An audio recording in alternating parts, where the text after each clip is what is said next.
Welcome home for the holidays.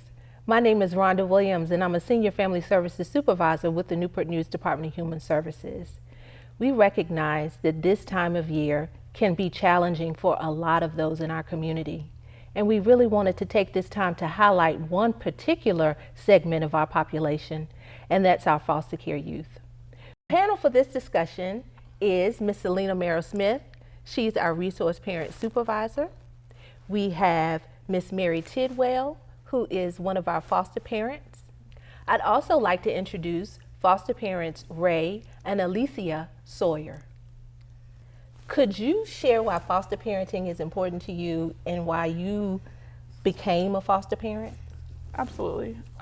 We became foster parents because we really felt a calling. We kept seeing a need for foster parents who exhibit what we exhibit, which is just two-parent household.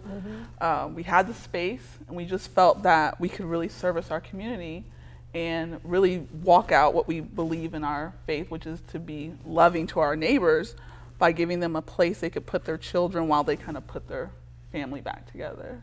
Yes, we really felt the Lord call us to be foster parents. The parents are going through so much. The children are going through so much. Yeah. So we wanted to be able to give a peace of mind to the parents while everything is going on, knowing that their children are in a safe place, knowing that they're being taken care of, and knowing that they're being loved, knowing that they're being loved. So that was pretty important to us. Wow. So it sounds like you really had a sense of community when you all decided to be foster parents. Yeah, absolutely. Yeah, it's about serving, serving others. Yeah. So, Ms. Tidwell, can you share why foster parenting is important and why you became a foster parent? Absolutely. So I'm originally from England, and over back home, my mum is a social worker. So social care has been a big part of my life, you know, throughout my childhood and growing up. My brother is disabled, so we have had a lot of social work and social care support throughout my childhood. And as I got older, I really wanted to give a piece of that back to the community that I was in. So that's when I decided to start looking into, you know, the foster parent journey. It's definitely been something that has been rewarding and eye-opening, and it is a big passion of mine. It sounds like both of you, it's so interesting, have such a heart for service. That was the theme. Yeah. Yeah. So it was really just about serving.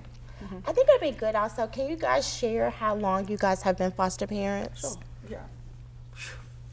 3 years? It's coming up on 3 years. 3 years? It goes fast. Yeah. It's coming up 3 years. Coming up on 2, so I'm a little bit behind you all, but seems like a bit longer. Wow. Does seem longer.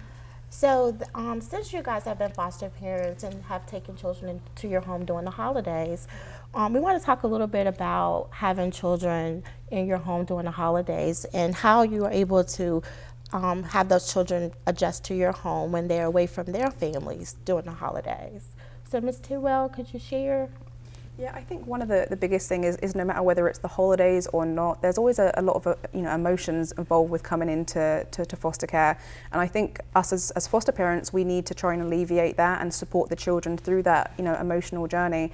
Holiday times in itself are very family orientated, and it's very difficult to be away from your family during a holiday time. So that can obviously bring up some more emotions. And my biggest thing is to support them through that, and you know, make sure that you're there emotionally for them and get them through that time that they are away from their family.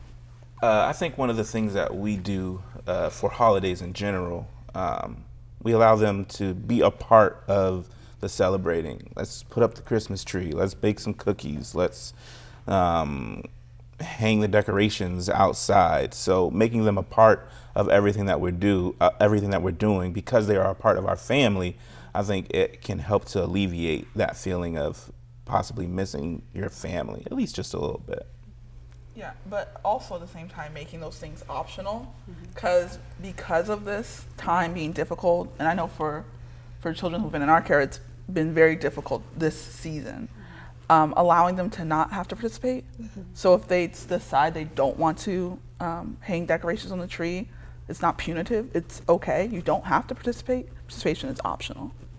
With the children that you had in the home, have they had an opportunity to kind of share some of their traditions that maybe you guys adopted while they were in your home? The children in our home didn't really have any traditions. We did ask if there was something that we could incorporate or do, or what do you guys normally eat, or what do you guys normally do, or what do you guys like to hang up? They didn't have any of those things, so we've been fortunate to help create those things for them. Just on a day-to-day, though, there will be different just foods that we were like, okay, we can try that, that aren't traditionally things that I would make, but that they would ask for, and just helps them feel a little bit better to have those things. Absolutely. Yeah, I think it's important for me, especially because I don't always celebrate similar holidays to, people from an American culture, primarily being Thanksgiving, that I make sure that the children that do come into my home get to celebrate all the things that they do as part of their home, whether it's their community, their faith, asking the parents if, I can get that conversation going with them, what they have been doing at home, and if not, like Mrs. Sawyer said, just creating your own memories with them and making sure that the parents are involved with the milestones you're creating with their children. I think this conversation really ties into the season that we're in. We have come through the back end of a pandemic, and we have had many people within our community who have perhaps not spent the holidays with their loved ones. And you're talking about traditions and things that you all are bringing into the home that may not have been there. What tips or suggestions could you give to the community who perhaps have not had an opportunity to have those kind of traditions with their loved ones, and they're building the holiday season kind of at a loss because they don't feel like this is home, but yet they want to celebrate the holidays? Holidays can be really tough for a lot of those people in our community. So do you have any tips for those in our community? Absolutely. So I think with me, a lot of my family is, across the water. So I have to do a lot of things through technology, and we are kind of lucky in today's world that we have access to those sort of, technological advances, whether it is, using Skype, FaceTime. My son, when I was back home, always grew up opening presents with grandma. He opened presents with his nana. He still opens presents with his nana. Every morning on Christmas Day, we Skype. She gets to see him open his presents. They get to still have that, that bond. So that's one of the things I would recommend. Just because you're separated by distance doesn't mean that you have to be separated at the time. There's ways to be in contact and keep family involved. That's awesome. Absolutely. That's awesome. Yeah, that's what I would say too. Last year we did Thanksgiving via Zoom. We all had our plates, and we're Thanksgiving with via Zoom. We're very fortunate, even though we're going through a difficult time, that we have technology in place that can help us so that we are disconnected but connected at the same time.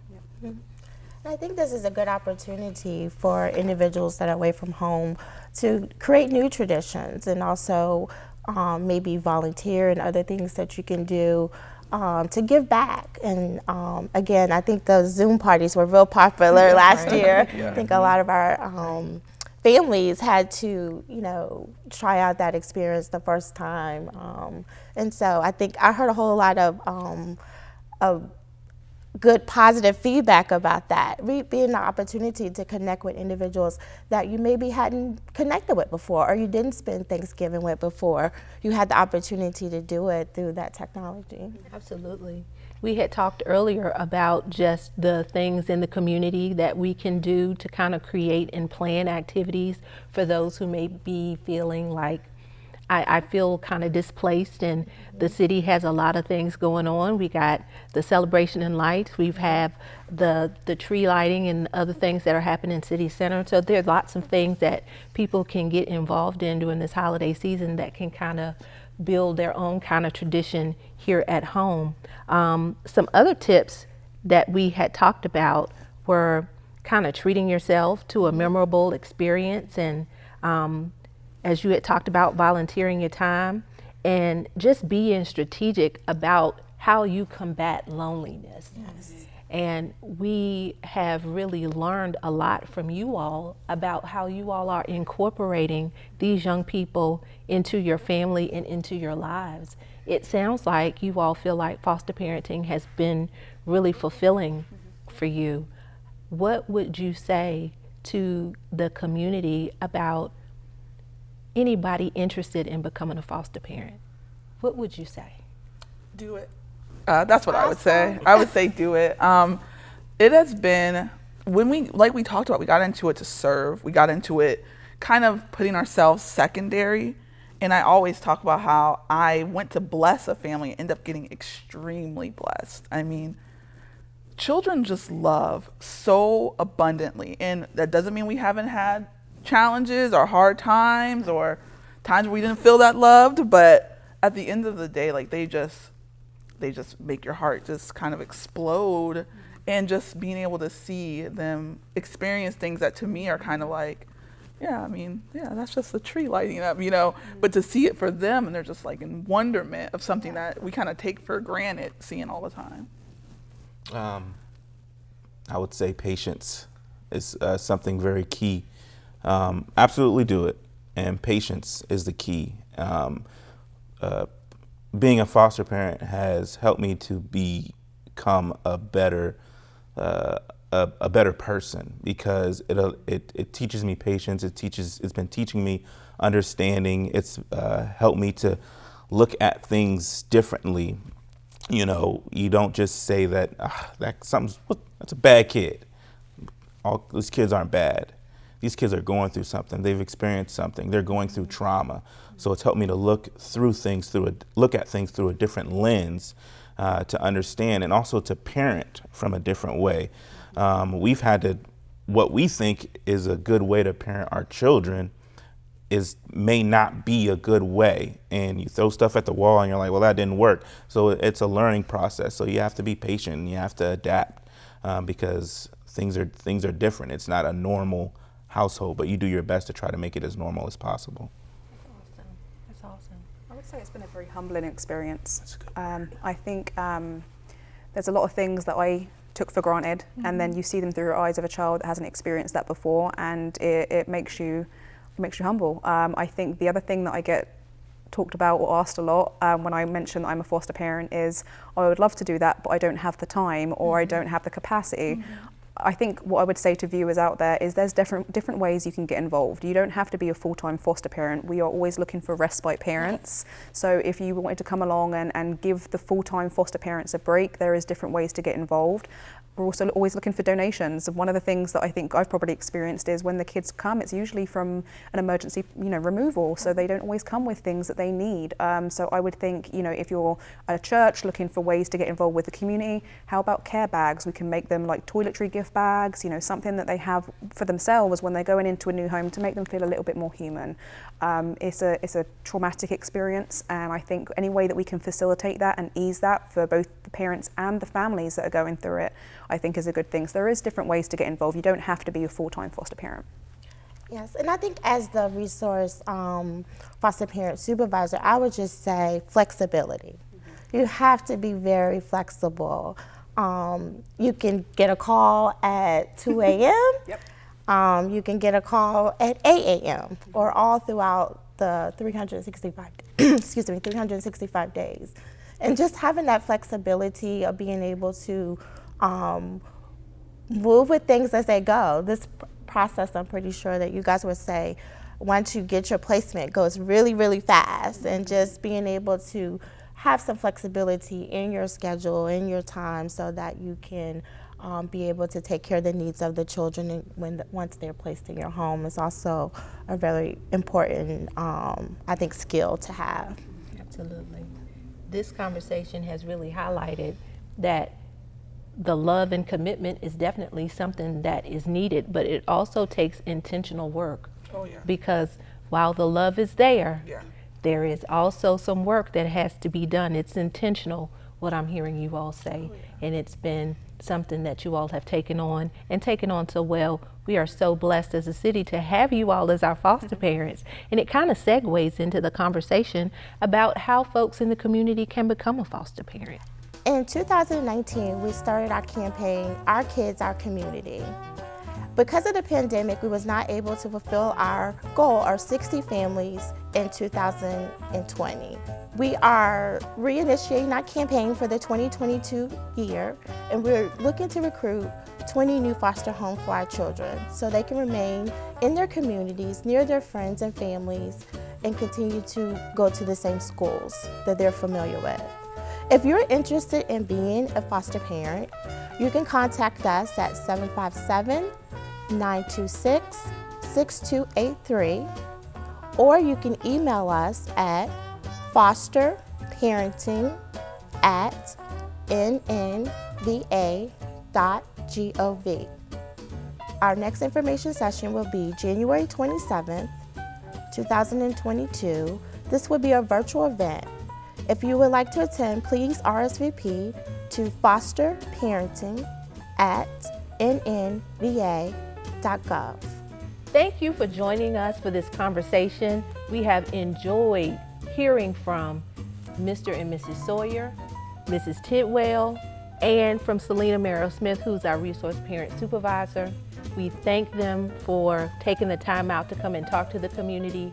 We hope that you all will help us as we recruit new families, and we hope that you will think about perhaps how you can support the foster parent program for the City of Newport News.